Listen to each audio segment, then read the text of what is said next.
ایک تو اس خاتون ایک جو مدعی ہیں مقتول کی، انہوں نے پہلے بڑا شور شرابہ کیا کہ ہمارے ساتھ بڑا ظلم ہوا. پھر اس کی ایک بہن ہے جو مشہور ٹک ٹاکر بھی ہیں، شوبز سے ان کا تعلق ہے، انہوں نے اپنے اسٹیٹس پہ بھی کچھ تصاویر لگائیں.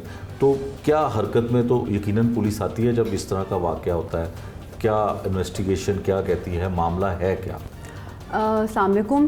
اس میں جیسے آپ نے بتایا کہ ایک خاتون جو ہیں جو اس کی مقتول کی بہن ہے، ٹھیک ہے کہ انہوں نے کچھ اسٹیٹس وغیرہ بھی لگائے لیکن پرچہ فوری درج ہو گیا تھا. ٹھیک ہے. بات جو شروع ہوئی تھی، ایک ان کی لڑائی جھگڑا آپس میں ہوا تھا. یہ جو ہماری مدعیہ ہیں مقدمے میں، فرزانہ سہیل صاحبہ، مقتول کی جو والدہ ہیں، ان کے 2 بیٹے ہیں. جو ان کا دوسرا بیٹا ہے حبیب، وہ منشیات کا عادی ہے، وہ نشہ کرتا ہے. اور اس کا جو منشیات میں ساتھی آپ کہہ لیں یا پارٹنر ان کرائم کہہ لیں، وہ لڑکا آصف ہے جو کہ قاری یاسین کا بیٹا ہے. آصف کو بھی اس کے گھر والوں نے بے دخل کیا ہوا ہے اور حبیب کو بھی ایک طرح سے انہوں نے بے دخل کیا ہوا ہے. دونوں لڑکے منشیات کے عادی ہیں. تو وقوعے سے ایک روز قبل دونوں کی آپس میں لڑائی ہوتی ہے اور جس پہ آصف تھانہ سبزہ زار میں رپورٹ کراتا ہے اور حبیب کو تھانے میں رکھ لیا جاتا ہے. جہاں سے یہ فرزانہ سہیل جو اس مقدمے کی مدعیہ ہیں وہ جاتی ہیں، اپنے بیٹے کو چھڑوا کر لاتی ہیں.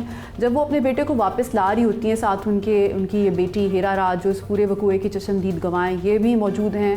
اور ان کا ایک اور بیٹا عبداللہ جو کہ مقتول ہے ہمارے کیس میں، وہ بھی ساتھ تھا. تو جب اپنے بڑے بیٹے کو تھانے سے واپسی پہ جب وہ لائی تو انہوں نے ایجیٹیشن میں اور غصے میں قاری یاسین کے گھر گئے اور وہاں پہ اس کا دروازہ کھٹکایا اور کہا کہ جی آصف کو نکالو. تو آصف جیسے میں نے آپ کو بتایا بے دخل کیا ہوا تھا، انہوں نے وہ گھر پر موجود نہیں تھا.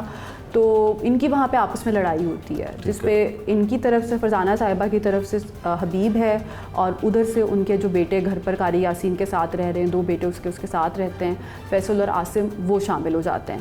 اس لڑائی کے دوران قاری یاسین کا پھٹ جاتا ہے سر. اس پہ یہ ہے کہ اب وہ غصے میں آ کے کال کرتا ہے اور اس کی کال پر اس کا ایک اور بیٹا بلال جو ہے وہ مسلح پھر آ جاتا ہے. جب وہ پہنچتا ہے موقع پہ تو باپ کو زخمی دیکھتا ہے، وہ پھر فائر کرتا ہے اور اس فائر سے عبداللہ جو ہے انیشلی زخمی ہوتا ہے. زخمی ہو کر 3 دن وہ ہسپتال میں داخل رہا ہے اور 3 دن بعد پھر اس کا انتقال ہو گیا. ٹھیک ہے. اچھا ڈاکٹر صاحب، ہوتا یہ ہے کہ شوبز کے لوگ اگر ہوں اور ان کے کسی رشتہ دار بہن بھائی کی لڑائی ہو تو یوزلی یہ سوچا جاتا ہے کہ کوئی دشمنی ہوگی، کچھ اور اس میں باتیں، بہت ساری متنازع باتیں جو ہیں وہ سامنے آتی ہیں. تو اس میں بات جو انویسٹیگیشن میں پتہ چلی، جو مقتول کی والدہ ہے وہ بھی ایڈمٹ کرتی ہے کہ ان کا بیٹا ڈرگز کا استعمال کرتا تھا.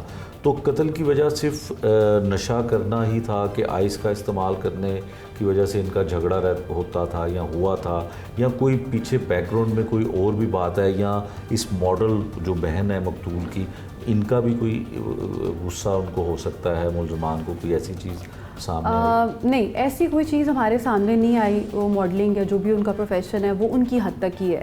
نشہ ہی جو ہے نا وہ مین اس پورے کیس میں اس برائی کی اور اس قتل کی وجہ بنا ہے. نشے کی وجہ سے 2 لڑکے آپس میں لڑے اور اسی لڑائی میں وہ اس کے گھر چلے گئے، جہاں پہ پھر باپ زخمی ہوا اور باپ کو زخمی دیکھ کر بیٹا ایجیٹیٹ ہوا. تو اس میں تو یہی سمجھتی ہوں بنیادی طور پر، اور جتنا ہم نے علاقے سے پتہ کیا ہے، نشہ ہی اس کی جو مین کاز ہے وہ بنا ہے. وہ آؤٹ آف کنٹرول وہ لڑکا حبیب ہو گیا جو ان کا بیٹا ہے آصف، اس کی بھی کوئی اچھی شہرت نہیں ہے. تو ان 2 نشئی لڑکوں کی وجہ سے پورا جو دونوں گھر ہیں برباد ہوئے ہیں.